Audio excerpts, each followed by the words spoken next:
you don't have the ability to be able to put yourself in someone else's shoes and think through and process how would I feel, I understand what they're going through.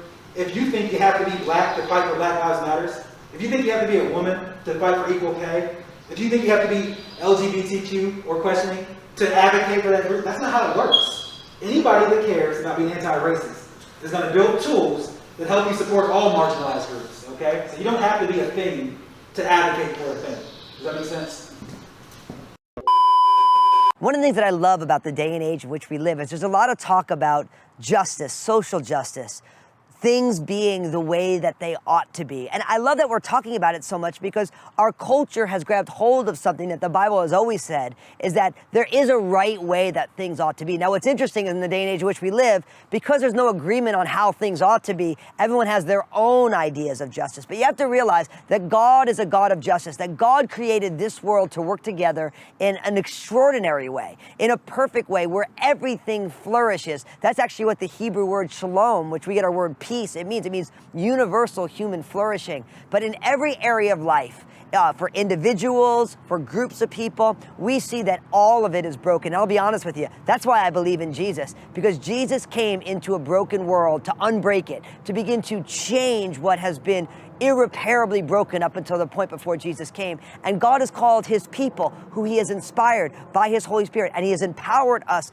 to be change agents, vehicles for justice seeking in this world. And I would encourage you to find areas of passion where you can be the hands and feet of Jesus, seeking justice for groups of people, for individuals who are marginalized. See, no matter where somebody is at, every single person is an image bearer of God, even though for all of us, because of the warping of sin, that image is a little bit marred. But Jesus came to fix what has been broken. I want you to share this message because we want to make sure Jesus was the ultimate justice seeker. Today I want to speak to you about 3 qualities that we would all like to cultivate more. I want to speak to you about acceptance, I want to speak to you about forgiveness, and I want to speak to you about compassion. The 3 sisters of living an extraordinary life. And so these qualities are something that inherently we all know that we should have, that we should be cultivating, that we should be showing up in life, expressing ourselves in this way, right? When somebody wrongs you, you should be forgiving. And when somebody upsets you, you should be compassionate. But we don't exactly always do that, do we? There's something funny about human beings, and I've seen this as I've now had the opportunity to speak to thousands of people, where there's something subconscious that goes on where we say, yeah, okay, I get I should be compassionate, I get I should be forgiving, I get I should be accepting, but what's in it for me? Well, as if feeling good is not enough, I will tell you what's in it for you so that you can start to become convinced that this is something you should be doing more. And of course, I'll give you the how of doing it. But what we're learning is that every time we are feeling guilty, every time we're resentful, every time we're judgmental, the brain is active. So there are actually aspects of our neurosynaptic connections that become active every time we experience those things: guilt, resentment, judgment. And so essentially what's happening when we're doing that is we're dissipating our creative energy. You know, there's this old saying of something like resentment or judgment is like putting poison in someone else's food and then eating it yourself, or something like that. I can't remember what the old adage is. But the idea is that you're self-sabotaging. You are literally dissipating your creative energy. And so if you think about your creative energy as the key or the bloodline to creating whatever it is that you want in your life, what you're doing is you're pulling away from your own creation. So every time you're feeling resentful, every time you're feeling judgmental, what you're actually doing is you're preventing yourself from creating what it is that you want to create. Because remember, creation is a matter of putting your consistent, focused attention on your desired outcome. So anything that's pulling you away from that is preventing you from creating.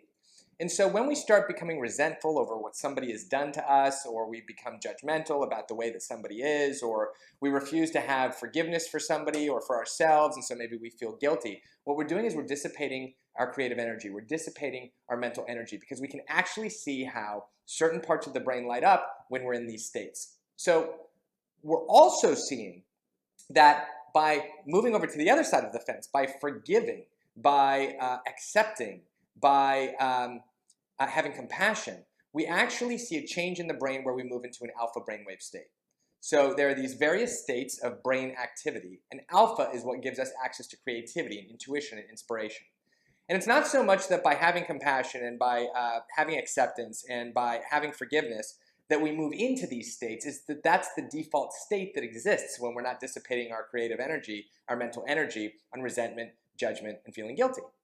So how do we do that? If we're convinced that living in a compassionate state and living in a forgiving state and living in an accepting state is the best for our own creation, it's the key to creating what we want in our own lives, how do we do it when we're in the face of opposition? How do we do it when we're at work and we're in a business meeting and somebody really pisses us off?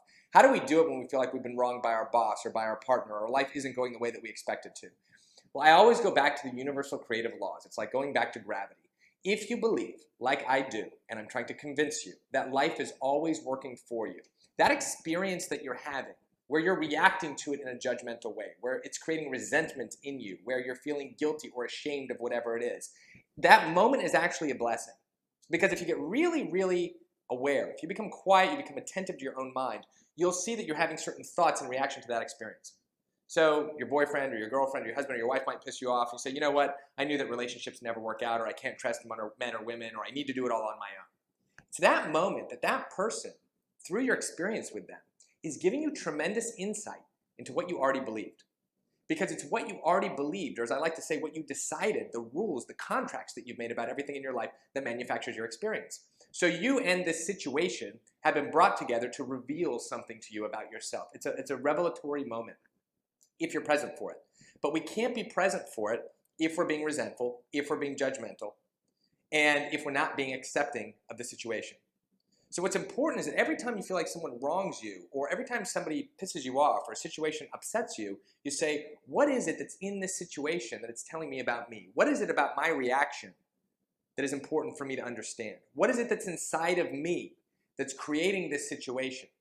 And when you realize that, when you say, oh my God, I never realized that I always expected things to work out badly for me, or I believed other people always had the good luck, or in the situation over here where I feel like somebody's wronged me financially, that I always believe that money comes but it never stays, or that you can't trust people in money situations. The moment that you realize that, and you realize that this person or the situation is creating this environment for your own self-revelation, it's very easy to switch into compassion. It's very easy to switch into acceptance. It's very easy to switch into forgiveness. But you have to get clued into the fact and really buy into the fact that every experience is of your own making. You truly are responsible. You have the ability to respond to every situation in your life. And your response can either be something that dissipates your creative energy and perpetuates the types of experiences that you don't enjoy, or your response could be a deep, deep, honest self-awareness of the fact that you've been believing this thing for a very long time, which is your reaction, and it's manufactured your experience, and in that space, you can make a new decision, you can create a new belief, and you can have compassion, forgiveness, and acceptance for anything that's going on. So I hope that's been helpful for you. It's been tremendously helpful for me.